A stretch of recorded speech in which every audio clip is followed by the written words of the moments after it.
मैं उस सुबह बहुत देर से स्कूल के लिए निकला और डांट से बहुत डर रहा था, खासकर इसलिए क्योंकि एम हैमेल ने कहा था कि वह हमसे कृदंतों पर सवाल करेगा और मुझे उनके बारे में पहला शब्द भी नहीं पता था। एक पल के लिए मैंने सोचा कि भाग जाऊं और बाहर दिन बिताऊं।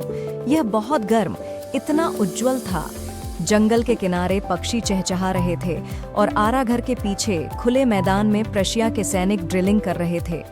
ये सब प्रतिभागियों के लिए नियम से कहीं अधिक आकर्षक था, लेकिन मुझ में विरोध करने की ताकत थी और मैं जल्दी से स्कूल चला गया। जब मैं टाउन हॉल से गुजरा तो बुलेटिन बोर्ड के सामने भीड़ थी। पिछले 2 वर्षों से हमारी सारी बुरी खबरें वहीं से आ रही थीं। हारी हुई लड़ाइयाँ, ड्राफ्ट, कमांडिंग ऑफिसर के आदेश, और मैंने बिना रुके मन में सोचा, अब क्या मामला हो सकता है। लोहार, वॉचर, जो वहां अपने प्रशिक्षु के साथ बुलेटिन पढ़ रहा था, ने मुझे बुलाया। इतनी तेजी से मत जाओ बब, आप पर्याप्त समय में अपने स्कूल पहुंच जाएंगे। मुझे लगा कि वह मेरा मजाक उड़ा रहा है और मैं हाँफते हुए हैमेल के छोटे से बगीचे में पहुंच गया। आमतौर पर जब स्कूल शुरू होता था तो बहुत हलचल होती थी, जिसे सड़क पर सुना जा सकता था। डेस्क का खुलना और बंद होना, पाठ को एक साथ दोहराया जाना, बहुत जोर से बेहतर ढंग से समझने के लिए हमारे कानों पर हाथ रखना, और शिक्षक की महानता, शासक मेज पर रैप कर रहा है। लेकिन अब यह सब इतना शांत था। मैंने देखा था कि बिना देखे अपनी मेज पर पहुंचने के लिए हंगामा होने लगा था, लेकिन निसंदेह उस दिन सब कुछ रविवार की सुबह की तरह शांत होना था। खिड़की के माध्यम से मैंने अपने सहपाठियों को देखा जो पहले से ही अपनी जगह पर थे, और हैमेल अपनी बांह के नीचे भयानक लोहे के शासक के साथ ऊपर और नीचे चल रहे थे। मुझे सबके सामने दरवाजा खोलकर अंदर जाना पड़ा। आप कल्पना कर सकते हैं कि मैं कितना शर्मा गया था और कितना भयभीत हो गया था, लेकिन कुछ न हुआ। हैमेल ने मुझे देखा और बहुत दयालुता से कहा, जल्दी से अपने स्थान पर जाओ। छोटे फ्रांस, हम आपके बिना शुरुआत कर रहे थे। मैं बेंच पर कूद गया और अपनी मेज पर बैठ गया। तब तक नहीं, जब मैं अपने डर पर थोड़ा काबू पा चुका था, क्या मैंने देखा कि हमारे शिक्षक ने अपना खूबसूरत हरा कोट पहन रखा था, उसका झालरदार कोट टोपी, सभी कढ़ाई, कि वह के अलावा कभी नहीं पहना निरीक्षण और पुरस्कार दिवस। इसके अलावा पूरा स्कूल बहुत अजीब लग रहा था और गंभीर। लेकिन बात यह है कि मुझे सबसे ज्यादा आश्चर्य हुआ था। देखो, पिछली बेंचों पर हमेशा खाली रहते थे। गांव जैसे लोग चुपचाप बैठे हों हम स्वयं। पुराने हाउजर के साथ उसकी 3 कोनों वाली टोपी, पूर्व मेयर, पूर्व पोस्टमास्टर और इसके अलावा कई अन्य। हर कोई उदास लग रहा था, और हाउजर एक पुराना प्राइमर लाया था जिसके किनारों पर अंगूठा लगा हुआ था, और उसने अपने बड़े चश्मे के साथ इसे अपने घुटनों पर खुला रखा था।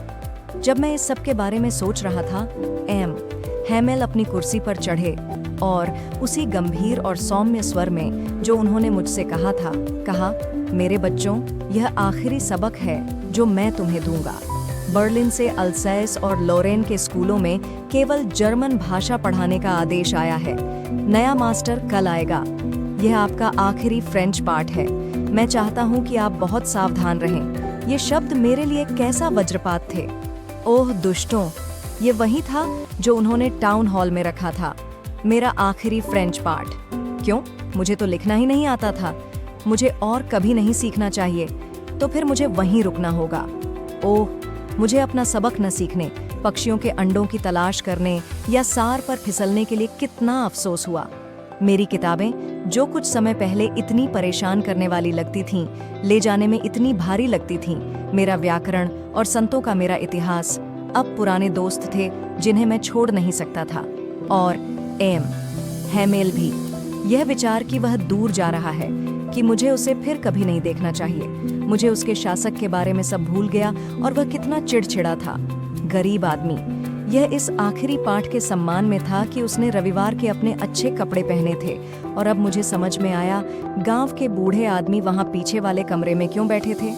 ऐसा इसलिए था क्योंकि उन्हें इस बात का भी दुख था कि वे अधिक स्कूल नहीं गए।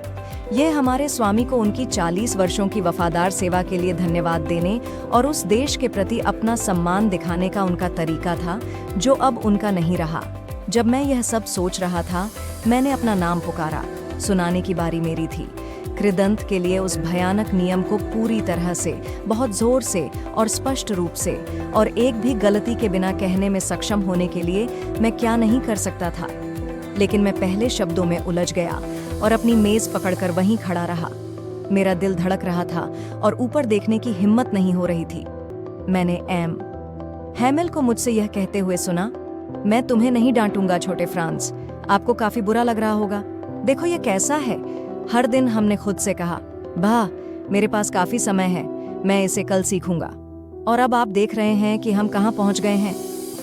अल्सैस के साथ ये बड़ी समस्या है, वह सीखना कल तक के लिए टाल देती है। अब उन साथियों को आपसे यह कहने का अधिकार होगा, यह कैसा है, आप फ्रांसीसी होने का दिखावा करते हैं और फिर भी आप न तो अपनी भाषा बोल सकते हैं और न ही लिख सकते हैं। लेकिन आप सबसे बुरे बेचारे छोटे फ्रांज नहीं हैं। हम सभी के पास स्वयं को धिक्कारने के लिए बहुत कुछ है। तुम्हारे माता पिता तुम्हें सीखने के लिए इतने उत्सुक नहीं थे। वे आपको खेत या मिलों में काम पर लगाना पसंद करते थे ताकि थोड़ा अधिक पैसा मिल सके। और मैं भी दोषी हूँ। क्या मैं अक्सर नहीं तुम्हें मेरे फूलों को पानी देने के लिए भेजा है अपने सीखने के बजाय सबक? और जब मैं मछली पकड़ने जाना चाहता था, क्या मैंने यूं ही नहीं दे दिया, आपकी छुट्टी है? फिर एक से बात दूसरे को एम हैमेल आगे बढ़े की बात करने के लिए फ्रांसीसी भाषा, ये कहते हुए कि यह था सबसे सुंदर दुनिया में भाषा, द सबसे स्पष्ट, सबसे तार्किक। वह हमें अपने बीच इसकी रक्षा करनी चाहिए और इसे कभी न भूलें, क्योंकि जब तक लोग गुलाम हैं तब तक गुलाम हैं। वे अपनी भाषा पर दृढ़ता से पकड़ रखते हैं। यह ऐसा है मानो उनके पास उनकी कुंजी है कारागार। फिर उसने एक खोला व्याकरण और हमें हमारा पाठ पढ़ें। मैं ये देखकर आश्चर्यचकित था कि मैं कितना अच्छा हूँ। ये समझ आया। उसने जो कुछ कहा वह सब लग रहा था इतना आसान, इतना आसान। मुझे भी यही लगता है। मैंने कभी इतने ध्यान से नहीं सुना था और यह उन्होंने कभी स्पष्ट नहीं किया था। सब कुछ बहुत धैर्य के साथ। ऐसा लग रहा था मानो वह बेचारा जाने से पहले हमें वह सब कुछ दे देना चाहता था जो वह जानता था, और एक ही झटके में वह सब कुछ हमारे दिमाग में डाल देना चाहता था। व्याकरण के बाद हमारे पास लेखन का एक पाठ था। उस दिन एम हैमेल फ्रांस अल्सैस वे स्कूल के कमरे में हर जगह तैरते हुए छोटे छोटे झंडों की तरह दिखते थे, जो हमारे डेस्क के शीर्ष पर लगी रॉड से लटके हुए थे। तुम्हें देखना चाहिए था कि हर कोई कैसे काम पर लग गया और यह कितना शांत था। एकमात्र आवाज कागज पर पेनों को खुजलाने की थी। एक बार कुछ भृंग उड़कर आए, लेकिन किसी ने उन पर कोई ध्यान नहीं दिया, यहाँ तक कि सबसे छोटे लोगों ने भी नहीं, जिन्होंने उनके मछली कांटों का पता लगाने के लिए सही काम किया, जैसे कि वह भी फ्रांसीसी हो। छत पर कबूतर बहुत धीमी आवाज में गुटरगू कर रहे थे और मैंने मन में सोचा, क्या वे उन्हें जर्मन में गवाएंगे, यहाँ तक कि कबूतरों को भी? जब भी मैं अपने लेखन से ऊपर देखता था तो मैंने एम हैमेल को अपनी कुर्सी पर निश्चल बैठे देखा और पहले एक चीज को फिर दूसरी चीज को देख रहा था, जैसे कि वह अपने दिमाग में यह स्थापित करना चाहता हो कि स्कूल के उस छोटे से कमरे में सब कुछ कैसा दिखता है। कल्पना 40 वर्षों से वह वहीं एक ही स्थान पर था, खिड़की के बाहर उसका बगीचा और उसके सामने उसकी कक्षा। ऐसे ही केवल डेस्क और बेंच ही चिकने हो गए थे। बगीचे में अखरोट के पेड़ ऊंचे थे और हॉपवाइन जो उसने स्वयं लगाया था छत की खिड़कियों पर लगा हुआ था। ये सब छोड़ने से उसका दिल कितना टूट गया होगा बेचारा। ऊपर के कमरे में उसकी बहन को सामान पैक करते हुए घूमते हुए सुनना, क्योंकि उन्हें अगले दिन देश छोड़ देना होगा। लेकिन उनमें हर पाठ को आखिर तक सुनने का साहस था। लेखन के बाद हमारे पास इतिहास का एक पाठ था और फिर बच्चों ने बा बीबी बो बू का जाप किया। नीचे कमरे के पीछे बूढ़े हाउजर ने अपना चश्मा लगा रखा था और दोनों हाथों में प्राइमर पकड़कर उनसे अक्षरों की वर्तनी लिख रहा था। आप देख सकते थे कि वह भी रो रहा था। उसकी आवाज भावनाओं से कांप रही थी और उसे सुनना इतना मजेदार था कि हम सभी हंसना और रोना चाहते थे। मुझे वह आखिरी पाठ कितनी अच्छी तरह याद है। अचानक चर्च की घड़ी में 12 बज गए। फिर देवदूत। उसी क्षण हमारी खिड़कियों के नीचे ड्रिल से लौट रहे प्रशियावासियों की तुरही बजने लगी। एम हैमेल अपनी कुर्सी पर बहुत पीला पड़कर खड़ा हो गया। मैंने उसे इतना लंबा कभी नहीं देखा। मेरे दोस्त, उसने कहा। मैं लेकिन किसी चीज ने उसका दम घोंट दिया।